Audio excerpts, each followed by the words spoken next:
한 남자가 집에 돌아와 끔찍한 진실을 발견했어요. 그는 아내가 다른 남자와 사귀는 것처럼 보이는 것을 봅니다. 그러나 그가 달려가서 막는 대신 조용히 집으로 돌아갔어요. 침대 위에 애정의 흔적을 보며 그의 마음은 형언할 수 없는 감정으로 복받쳤어요. 어두운 생각이 그의 머릿속에서 싹트기 시작했고 이때 아내는 전혀 모른 채 있었어요. 그녀는 남편이 출장 중에 이렇게 일찍 돌아올 것이라고는 상상도 하지 못했어요. 애인과 즐거운 하루를 보낸 후 시간이 흘렀어요. 아내는 그들의 교회 별장으로 차를 몰고 돌아갔어요. 그녀는 월터가 그곳에서 오랫동안 기다리고 있었다는 것을 전혀 알지 못했어요. 월터를 보자마자 아내는 매우 놀랐어요. 그녀는 남편에게 왜 일찍 왔냐고 물었지만 월터는 대답하지 않고 그녀를 꼭 끌어안았어요. 그리고 월터는 한에게 아내의 하루 일정을 물었지만 그녀는 계속 거짓말을 했어요. 아내가 여전히 고집스러워서 둘러대자 월터는 더 이상 아무 말도 하지 않고 그녀에게 깊은 키스를 해주었어요. 분명히 이것은 월터가 아내에게 주는 마지막 기회였어. 하지만 그녀는 그의 의도를 이해하지 못하는 듯 보였고 그때 월터가 입을 열었어요. 그가 당신을 사랑하나요? 스미스 부인이 이렇게 말하자 아내는 남편이 모든 것을 알고 있다는 것을 깨달았어요. 미안할 필요 없어 사실은 종종 아프니까. 나는 그것에 익숙해지려 하고 있지만이 고통은 너 때문에 생긴 것입니다. 그것을 네가 준 고통에 대한 보상으로 생각해. 말을 마친 월터는 주저없이 권총을 꺼내 방아쇠를 당겼어요. 총소리는 밖에서 일하던 노동자들의 시선을 끌었어요. 이때 한 노동자가 상황을 살피러 달려왔지만 월터는 다시 창문을 향해 연속으로 총을 쏘았어요. 노동자가 두려움에 도망치자 월터는 마치 화풀이하듯 다시 한 발 더 쐈어요. 그 후 그는 깨진 시체를 한쪽 구석으로 끌어다 놓고 탄피를 주워 닦았어요. 흔적을 지우고 나서 그는 옷을 벗어 태우기 위해 난로에 던져 넣었어요. 그 후 월터는 몸에 남아있는 화약 냄새를 없애기 위해 뜨거운 물로 씻었어요. 모든 일을 마친 월터는 도망치지 않고 평온하게 경찰을 기다렸어요. 더 정확히 말하자면 그는 한 사람을 기다리고 있었어요. 그의 계획에서 가장 중요한 인물 FBI가 전체 저택을 봉쇄했다는 소식을 듣고 바로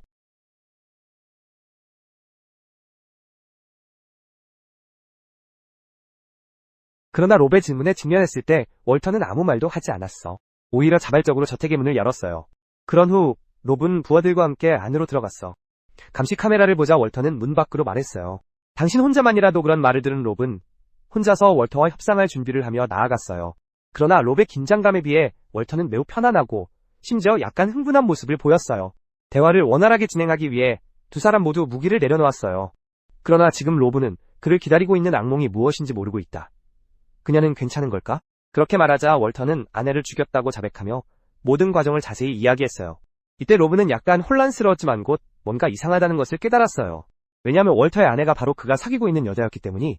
그때 월터는 권총을 들고 천천히 롭 쪽으로 나아가며 그에게 지금 기분이 어떤지 물었어요. 그 장면을 목격한 롭은 즉시 뛰어가 월터의 무기를 빼앗았어요. 그를 바닥에 눕히고 마구주먹을 날렸어요. 그와 동시에 밖에서 매복하고 있던 동료들이 들어와 월터를 성공적으로 제압했어요. 이때 경찰은 여성이 아직 숨을 쉬고 있다는 것을 발견하고 급히 그녀를 병원으로 이송했어요. 모든 일이 끝난 후 롭은 증오에 가득 찬 눈빛으로 월터를 바라보았어요.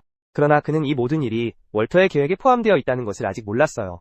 경찰은 월터가 감옥에 가기 위한 충분한 증거를 현장에서 수집했어요. 롭은 월터를 살인 혐의로 신속하게 기소하고 사건은 검사 윌리에게 이관되었어요. 충분한 증인과 증거가 있어 윌리는 월터를 법정에 세웠어요. 하지만 그가 전혀 예상치 못한 것은 심리재판에서의 일입니다. 월터는 변호사를 거부하고 스스로 변호했어요. 그는 심리 단계를 생략하고 판사가 바로 재판으로 넘어가기를 요청하기도 했어요. 윌리는 매우 호기심이 있었지만 그렇게 신경 쓰지 않았어요. 왜냐하면 이 사건은 이미 결론이 나서 이제는 그냥 절차를 밟는 것뿐이었지만 그날 밤 뜻밖의 일이 일어났어요. 롭은 그에게 찾아가서 월터가 방금 서명한 자백서를 건넸어요. 롭은 윌리에게 월터가 그가 생각하는 것처럼 간단한 인물이 아님을 말했어요. 그러나 윌리는 롭에게 걱정하지 말라고 자신이 모든 일을 해결하겠다고 말했어요. 결국 이 업계에서 그의 유죄 판결률은 97%가 넘습니다. 하지만 예상치 못한 일이 빠르게 일어났어요. 경찰이 현장을 분석한 결과 발견된 권총에는 지문이 없다는 것을 알게 되었어요. 심지어 총격 흔적도 없었어요.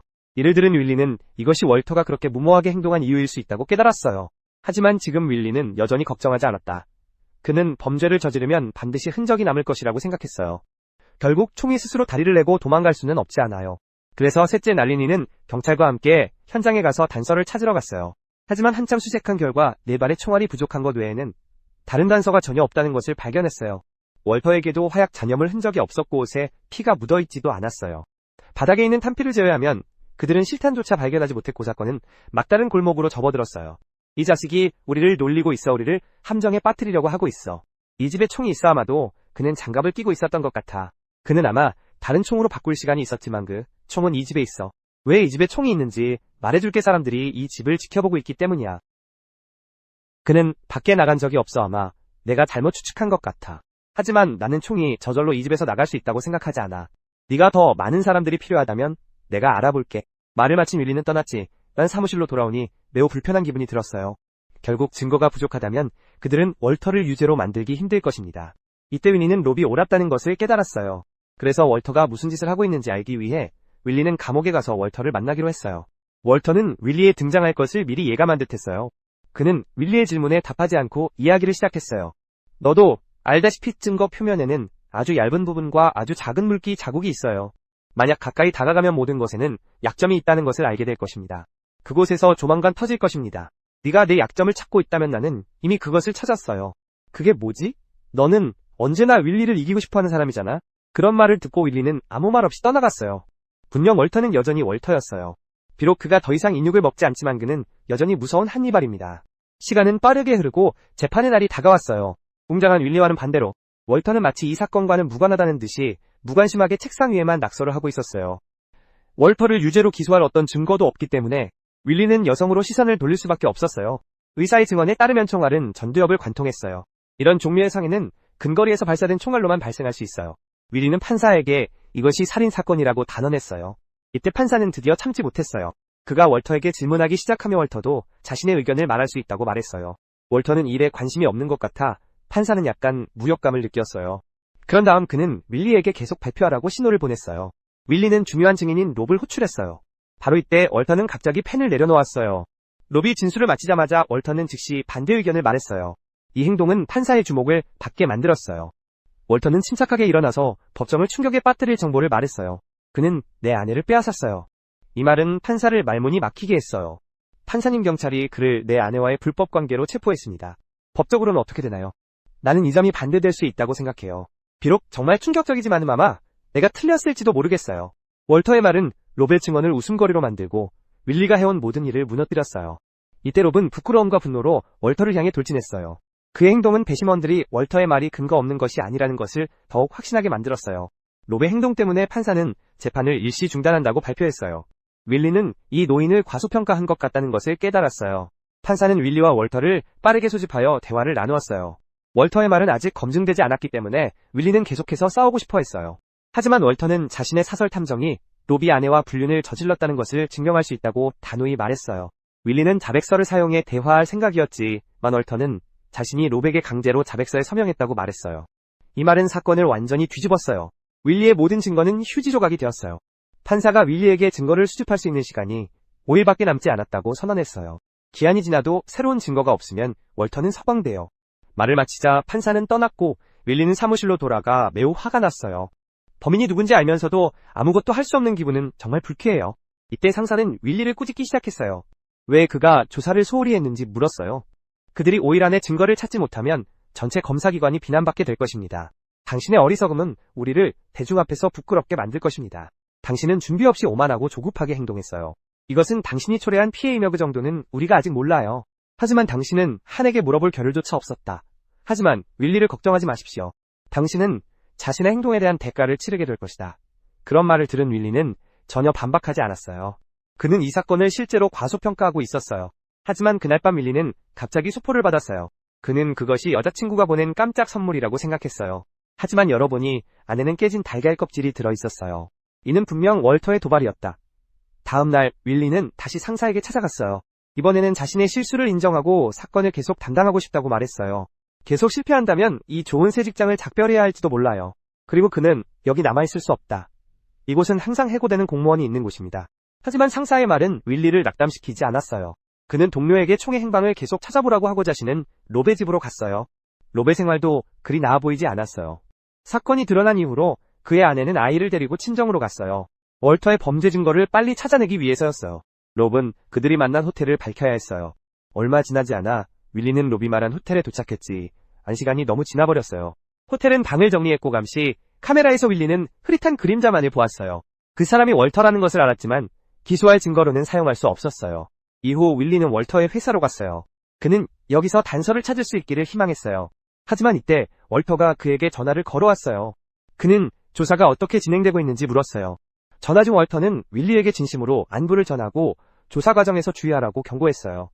이를 들은 윌리는 화가 나서 전화를 끊었어요. 시간이 지나면서 윌리는 점점 절망감을 느꼈어요. 기한이 다가오고 있지만 총에 대한 단서는 여전히 없어요. 윌리는 혼란스러워하며 도대체 총이 정말로 저렇게 사라져버린 것인지 의문을 가졌어요. 윌리가 혼란스러운 마음으로 병원으로 이동해요. 그는 그 여성에게 모든 희망을 걸고 있어요. 의사의 말이 그에게 큰 타격을 주어요. 의사 말에 따르면 현재 그 여성의 상태로는 식물인간 상태가 되는 것이 행운이라고 합니다.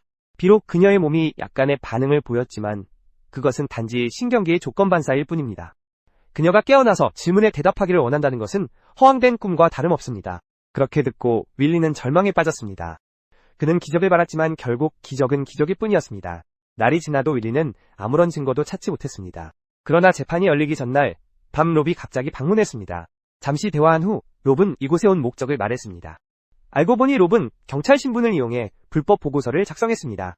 그는 이를 통해 월터를 유죄로 만들고 싶었지만 윌리는 이런 방식에 경시했습니다. 정직한 검사로서 그는 그런 더러운 수단을 사용해 사건에서 이기지 않을 것입니다. 하지만 윌리가 방으로 돌아가고 나니 그의 마음이 흔들리기 시작했다. 한참의 고민 끝에 윌리는 결국 결정을 내렸어요. 다 찾았어라는 창고에서 잔디깎기 칼날을 발견했어요. 롭이 전화를 끊고 나자 윌리는 약간 혼란스러움을 느꼈어요. 그는 자신이 그렇게 하는 것이 옳은지 그른지 알지 못했어요. 재판 날짜가 빨리 다가왔 고재판이 시작되기 전에 윌리는 자신의 조수를 사무실로 호출했어요. 다소 말하기 어려운 상황이었지만 윌리는 그녀가 법정 밖에서 기다리도록 정리하고 메시지를 받자마자 바로 들어가라고 말했어요. 즉시 허위 증거를 제출하라. 재판에서 월터는 놀라움 없이 직접 판사에게 무죄를 선언해줄 것을 요청했어요. 캘리포니아 형법 제1118.1조항에 근거하여 법원이 유죄를 입증할 증거를 제공할 수 없기 때문에 저는 무죄를 선언합니다. 감사합니다. 이번 주말 동안 법적 지식을 많이 향상시킨 것 같습니다. 선생님, 윌리 씨 새로운 증거가 있나요? 그 말을 들은 윌리는 새로운 증거를 제시하지 않으면 월터가 석방될 수 있다는 것을 알았어요. 나중에 증거가 생겨도 월터를 기소할 수는 없었어요. 그래서 그는 전화를 꺼내어 밖에서 기다리고 있는 보조에게 전화를 걸 준비를 했어요. 그러나 번호를 누르는 중에 윌리는 망설였다. 그는 그렇게 해야 할지 모르겠어요. 그는 스스로를 설득하려 했지만 결국 직업 윤리가 그를 포기하게 만들었어요. 판사님, 저는 새로운 증거가 없습니다. 무죄 선언 요청이 승인되고 배심원단이 해산됩니다. 피고는 저희의 사과와 함께 석방됩니다. 감사합니다, 판사님. 재판이 끝났고 월터는 윌리 옆으로 걸어갔어요. 두 사람의 대화를 통해 월터가 윌리의 계획을 미리 알고 있었던 것처럼 보였지만 그는 윌리의 선택에는 약간 놀란 듯했어요. 처음부터 월터는 롭과 윌리에 대한 모든 것을 확실히 알고 있었던 것 같습니다. 월터가 법원을 여유있게 나오는 모습을 보며 윌리는 이 사건의 허점에 대해 생각했습니다. 하지만 전화통화 중 갑자기 총성이 울렸습니다. 윌리가 현장에 도착했을 때 그는 롭이 총으로 자살했다는 것을 알게 되었습니다. 그때 월터도 여기 나타났습니다. 월터의 얼굴에 미소를 보며 윌리는 그때 가짜 증거를 제출했더라면 롭이 죽지 않았을지도 모른다는 후회를 했지만 지금은 무엇을 해도 늦었습니다. 잠시 후 월터는 경찰의 호의를 받아 저택으로 돌아갔지만 그의 계획은 아직 끝나지 않았습니다. 롭이 처벌을 받았지만 여전히 살아남은 사람이 있습니다. 모든 일이 정리된 후 월터가 병원에 도착했는데 우연히 윌리도 거기에 있었습니다. 월터를 본 윌리는 주저없이 돌아서서 떠났지만 월터는 그를 놓아줄 생각이 없는 것처럼 보였습니다. 이제 나한테 잘해야 해, 윌리. 왜냐고? 생과 사는 그 전기 충격을 줄 수 있는 기계에 달려있고 내가 언제 멈출지 결정할 수 있어. 그게 이유야. 그렇게 듣고 윌리는 생각한 후 병원을 나섰지만 차에 올라타자마자 월터의 의도를 갑자기 깨달았어요. 그래서 그는 상관에게 다가가 월터에 대한 접근 금지 명령을 요청하기를 희망했다. 왜냐하면 그가 월터가 자신의 아내를 죽일 가능성이 높다고 생각했기 때문이. 그러나 말을 마치자마자 상관이 그에게 월터가 그를 법원에 고소했다는 말을 했어요. 그 이유는 그가 계속해서 월터의 아내를 괴롭혔기 때문이. 그는 사생활을 가질 권리가 있는 시민이므로 우리는 그에게 아무것도 할 수 없어요. 기회를 놓친 거라면 끝난 거야. 그게 법이야. 그럼 그녀는 어쩌고? 이제는 너 자신을 생각해야 해. 그렇게 말하자 윌리는 상관의 말이 맞다는 것을 알았어요. 하지만 그는 포기할 생각이 없었고 장인인 판사에게 도움을 요청하기 위해 여자친구를 찾았어요. 결국 윌리는 접근 금지 명령을 받을 수 있었지만 월터가 서류에 서명했기 때문에 모든 것이 이미 너무 늦은 것 같았어요. 의사가 결과를 확인한 후 생명 유지 장치를 제거했고 그때 윌리가 병원에 도착했어요. 안에 있는 월터를 본 그는 급히 달려가 막으려 했지만 병원 보안 직원에게 저지당했어요. 이때 의사가 모든 절차를 마치 고기계의 직선 표시를 보자 윌리는 완전히 좌절했어요. 그렇게 월터는 자신의 복수를 완벽하게 마쳤지만 이야기는 거기서 끝나지 않았어요. 사건의 실패로 윌리는 검사직을 잃게 되었어. 그의 정신은 점점 부정적이 되었고 상사는 윌리에게 이 일을 잊으라고 권하고 싶어 했어요. 하지만 월터의 사건은 여전히 눈앞에 있었고 그래서 윌리는 그 어둠에서 벗어날 수 없었어요. 그래서 그는 사건의 단서를 찾기 위해 경찰서에 갔어요. 하지만 아무리 찾으려 해도 그는 결과를 찾지 못했어요. 그때 윌리는 월터의 작별 전화를 받고 깜짝 놀랐어요. 하지만 그 순간 윌리는 동료의 전화기를 보며 생각에 잠겼어요. 왜냐하면 그는 두 사람의 전화기가 똑같다는 것을 발견했기 때문이. 그때 윌리는 뭔가를 깨달은 것 같았어요. 그래서 그는 즉시 월터의 저택으로 가서 자신의 추측을 월터에게 말했어요. 알고 보니 경찰이 이전에 발견한 권총은 롭의 것이었어요. 이 모든 일은 월터가 미리 계획한 것이었어요. 월터는 롭이 자신의 아내와 바람 피우고 있음을 알고 있었어요. 그가 이 문제를 아파트에서 바로 드러내지 않은 이유는 윌리의 총을 바꿔서 자신의 목적을 달성하기 위해서였어요. 이후의 전개는 월터의 예측과 정확히 일치했어요. 윌리가 아내를 보았을 때 그는 정말로 무너졌어요. 이때 월터는 총을 바꿔치기하여 공격하려는 가짜 상황을 의도적으로 만들었습니다. 결국 롭은 분노의 이성을 잃고 월터가 미리 준비한 함정에 들어갔습니다. 월터가 체포되었을 때 롭이 진짜 증거를 현장에서 가져왔습니다. 그 후 윌리는 그가 증거를 찾았다고 말했고 그것은 여성의 뇌 속에 있는 총알이었습니다. 이제 그 총알이 롭의 총과 일치하는지만 확인하면 모든 것이 명확해질 것입니다. 하지만 이때 월터는 매우 차분해 보였습니다. 그는 윌리의 추론을 지지할 뿐만 아니라 자신의 복수 계획도 말했습니다. 그 후 월터는 윌리가 증거를 찾더라도 무슨 상관이냐고 말했습니다. 왜냐하면 캘리포니아 주 법에 따르면 같은 사건을 두 번 재판할 수 없기 때문입니다. 로스쿨 1학년에서는 동일 범죄에 대해 이중으로 처벌받을 위험에 대해 가르쳤다. 나는 법정에 나갔으니 너는 졌다. 참 안타깝니다. 이제 너가 뭐를 해도 소용없어. 내가 아는 것도 소용없어. 나는 그녀가 살아나서 증언할 수 있다고 해도 무슨 상관이냐고 말했어요. 그러니 너는 나를 잡을 수 없어요. 영원히 월터가 예상하지 못했던 것은 윌리가 사건을 다시 시작할 생각이 없다는 것입니다. 그는 만약 그 여성이 죽지 않았다면 고의적 살인으로 간주될 수 있다고 말했어요. 하지만 지금 월터는 그 여성의 생명을 빼앗았어요. 충분한 증거만 있으면 그는 월터를 살인죄로 기소할 수 있어요. 이제 그녀는 죽었으니 그것은 살인입니다. 1급 범죄의 살인은 새로운 상황과 새로운 증거, 새로운 재판이 있어요. 내 집에서 나간 나는 왜 너가 손을 놓지 않으려 하는지 이해할 수 없어요. 그녀는 우리보다 더 오래 살 수 있어요. 윌리가 말을 끝내고 밖으로 나가자 월터는 뭔가 생각해낸 것처럼 보였어요. 그리고 정말로 그가 별장에서 나왔을 때 FBI 요원들이 밖에 서 있는 것을 보았어요.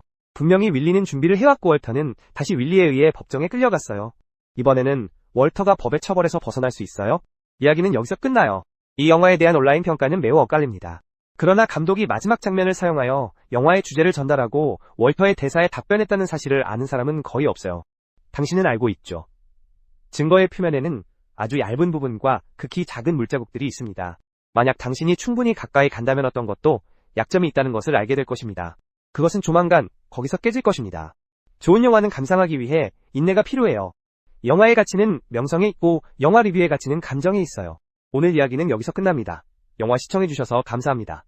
여러분은 이 영화를 어떻게 생각하시나요? 아래 댓글 남겨주세요.